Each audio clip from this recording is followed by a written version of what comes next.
আসসালামু আলাইকুম।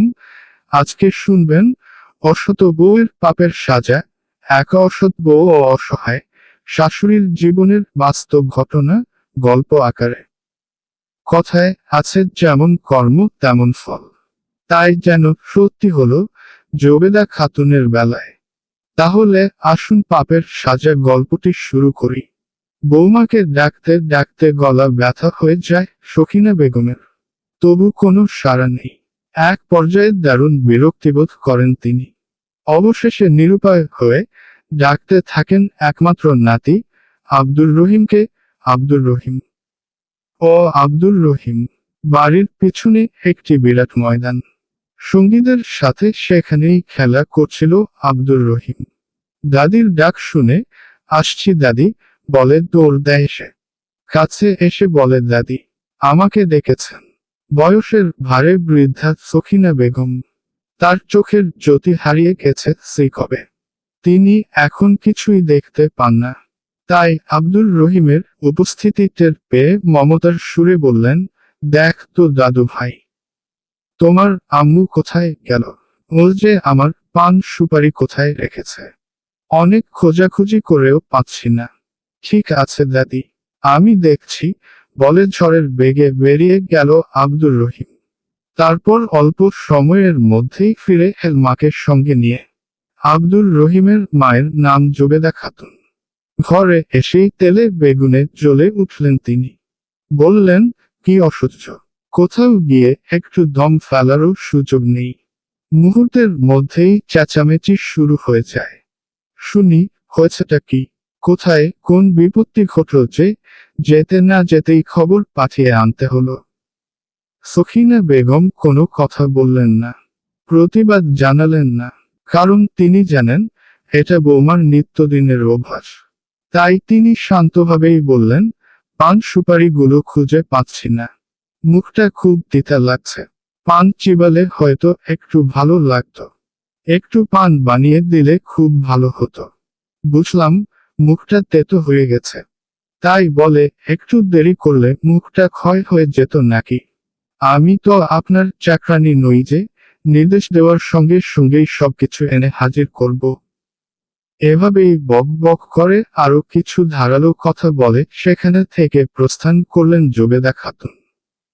কিন্তু যে পানের জন্য ডেকে আনা, যে পানের জন্য এত কথা শোনা, সে পান আর বানিয়ে দিলেন না। মুখ গোমরা করে হন হন করে চলে গেলেন তিনি। সখিনা বেগম নিশ্চুপ বসে রইলেন।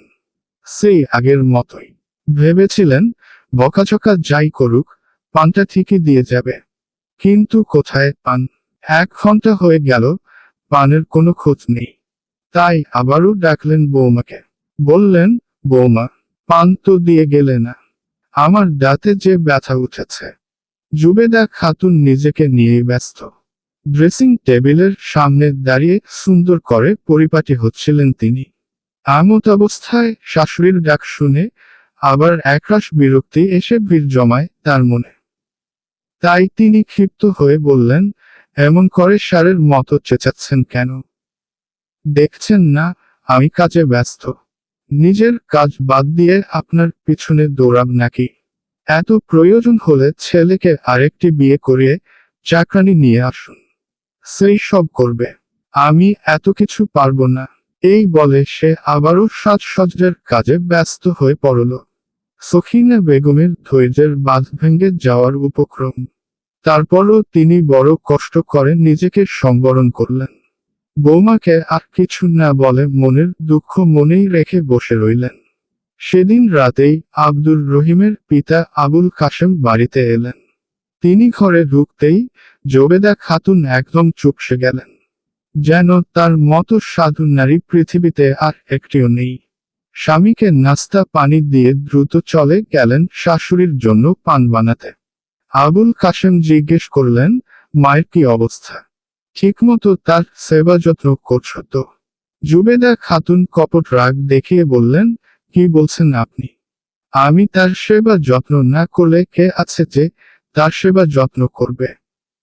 তিনি তো চোখেই দেখেন না। তার সবকিছু তো আমাকেই করতে হয়। চাওয়ার আগেই সবকিছু প্রস্তুত করে রাখি।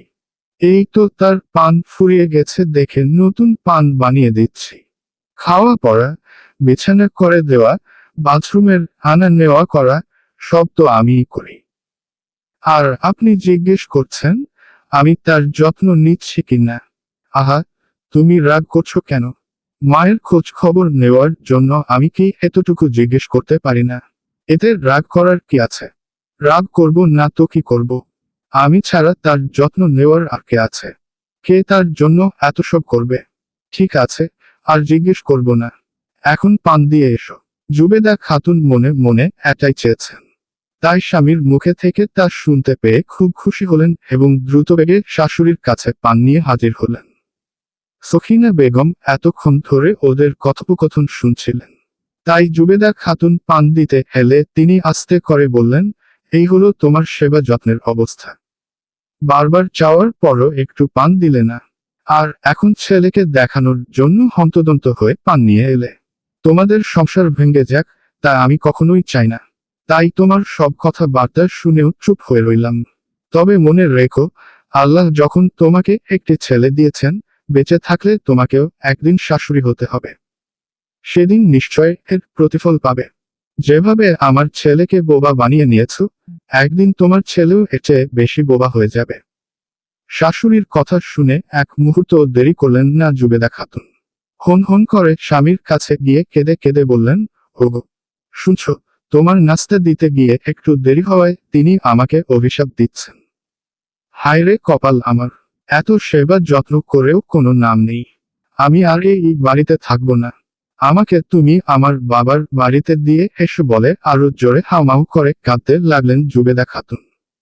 স্ত্রীর এই অবস্থা দেখে আবুল কাশেম উঠে এসে বললেন, পাগলের মতো এমন করছো কেন? কি হয়েছে? পরিষ্কার করে বলবে তো। কি হবে আবার? তোমরা সবাই এক। তোমাদের কাছে কিছু বলে কোনো লাভ নেই। জানি তোমাদের কাছে কোনো দিন সুবিচার পাবো না। তাই এই বাড়িতে আমি আর এক মুহূর্ত থাকতে চাই না। আবুল কাশেম মায়ের কাছে গেলেন। জিজ্ঞেস করলেন, কি হয়েছে মা? ওকে অভিশাপ দিচ্ছেন কেন? সখিনা বেগম চোখের পানি ছেড়ে দিয়ে বললেন, কিছু হয়নি বাবা। একটু বকা দিয়েছি মাত্র। পরে সব ঠিক হয়ে যাবে। তুমি গিয়ে শুয়ে থাক। আবুল কাশেম ঘটনার আগাগোড়া কিছুই বুঝতে না পারে বাইরে চলে গেলেন। বেশ কিছুক্ষণ পায়চারি করে বিছানায় এসে শুয়ে রইলেন। কয়েকদিন পর সখিনা বেগম দুনিয়া থেকে বিদায় নিলেন। এতে মনে মনে বেশ খুশি হলেন জুবেদা। অস্ফুটে স্বরে বললেন, যাক, বালা দূর হয়েছে। এবার ইচ্ছে মতো সবকিছু করা যাবে। তারপর থেকে জুবেদা খাতুনের দিনগুলো বেশ সুখেই কাটছিল। কিন্তু কথায় বলে পাপ বাপকেও ছাড়ে না। জুবেদা খাতুনের বয়স এখন 42। হঠাৎ প্যারালাইসিসে আক্রান্ত হয়ে বিছানা নিলেন তিনি। অসহায় হয়ে পড়লেন সম্পূর্ণরূপে। কাউকে দেখলেই ফাল ফাল দৃষ্টিতে তাকিয়ে কাঁদতে শুরু করেন। দিন আগে ঘরে এসেছে ছেলের বউ। বৌমার খেদমত পাওয়ার আশায় ছেলে আব্দুর রহিমকে বিয়ে দিয়েছিলেন তিনি। কিন্তু সে আশায় রয়ে গেল। পূরণ হলো না বিন্দুমাত্র। আব্দুর রহিমের বউ উচ্চ শিক্ষিতা। ডাক নাম ছবি। ছবির মতোই সুন্দরী সে। কিন্তু সুন্দরী হলে কি হবে? মনটা তার বড়ই কুৎসিত। শাশুড়ি জুবেদা খাতুনের দিকে ফিরেও তাকায় না সে। ছেলে আব্দুর রহিমও মায়ের খুব একটা খোঁজ খবর নেয় না। ফলে প্রায় সময়ই তাকে ময়লা আবর্জনার মধ্যে গড়াগড়ি খেতে হয়। দুর্গন্ধে কেউ তার ধারে কাছেও ভিড়ে না। জুবেদা খাতুনের ছিল এক অন্তরঙ্গ বান্ধবী। একদিন সে বাপের বাড়িতে এসে জুবেদাকে দেখতে এলো। বান্ধবীকে অবস্থায় দেখতে পেয়ে রুখে কেঁদে উঠল সে। বলল, এ কি অবস্থা তোর? তারপর কয়েক মুহূর্ত নীরব থেকে আবার বলল, হ্যাঁ, বুঝেছি। এইসব তোর পাপের ফল। তুই তোর মাটির মতো শাশুড়িকে সারাটি জীবন কষ্ট দিয়েছিস। যন্ত্রণার আগুনে পুড়িয়ে ছারখার করে দিয়েছিস। সেজন্যই তোর এই অবস্থা। আল্লাহ তাআলা মাতা পিতার সাথে সদ্ব্যবহার করতে বলেছেন। আর তুই আল্লাহ তাআলার সেই হুকুম সারা জীবন অমান্য করে এসেছিস। বিয়ের পর মেয়েদের শাশুড়ি হলেন মা। তুই সেই মায়ের সাথে দুর্ব্যবহার করেছিস। তাকে যথেচ্ছা কষ্ট দিয়েছিস। সুতরাং আজকের এই অবস্থা তোর হাতেরই কামাই। তোর হাতেরই রূপিত ফসল। মনে রাখিস, আল্লাহ তাআলা কারো উপর অবিচার করেন না। যার যা পাওনা তাই তাকে দিয়ে থাকেন। যাক, এখন আর কেঁদে কেটে কোনো লাভ নেই। বরং মনে মনে তাওবা কর। আল্লাহর দরবারে কান্নাকাটি করে দেখ তিনি কিছু করেন কিনা, তোর ক্ষমার জন্য কোনো ব্যবস্থা হয় কিনা। বান্ধবীর প্রত্যেকটি কথা খুব শক্তভাবে আঘাত হানে জুবেদা খাতুনের হৃদয়ে। এসব কথা শুনে অঝোর ধারায় কাঁদতে শুরু করেন তিনি। খুলে যায় তার মনের অহমিকার পর্দা। চোখের সামনে ভেসে ওঠে অতীতের পাতাগুলো। মৃত্যুসজ্জায় শায়িত হয়ে নিজের ভুল বুঝতে পারে জুবেদা খাতুন। বলে, তুই ঠিকই বলেছিস, আমি আমার শাশুড়ির সাথে চরম বেআদবি করেছি। তাকে কষ্ট দিয়ে আমি বড় অন্যায় করেছি। আমি আজ মৃত্যুর দুয়ারে প্রায়, হয়তো আর বেশি দিন বাঁচব না। এহেন ক্রান্তিলগ্নে তোদের কাছে আমার অনুরোধ, দয়া করে তুই আমাকে আমার শাশুড়ির কবরের কাছে নিয়ে চল। তোর টিপায় পড়ি, জীবনের শেষ মুহূর্তে আমাকে এই উপকারটুকু করে দে। তিনি আমার মা, আমি তার কাছে আমার কৃতকর্মের জন্য ক্ষমা চেয়ে নেব। এটুকু বলতেই শুরু হয়ে যায় বুকফাটা আর্তনাদ। জোরে চিৎকার করতে শুরু করেন জুবেদা খাতুন। কাঁদতে কাঁদতে ঢলে পড়েন বিছানায়। একসময় বন্ধ হয়ে যায় তার কান্নার আওয়াজ। এভাবে পাপের সাজা ভোগ করে চিরদিনের জন্য মাটির সাথে মিশে যান তিনি। রেখে যান অনাগত কালের পুত্রবধূদের জন্য এক শিক্ষণীয় দৃষ্টান্ত। আল্লাহ পাক আমাদের সঠিক সময়ে সঠিক বুঝ দান করুন। আমিন। ধন্যবাদ আপনাকে পুরো ঘটনাটি শোনার জন্য।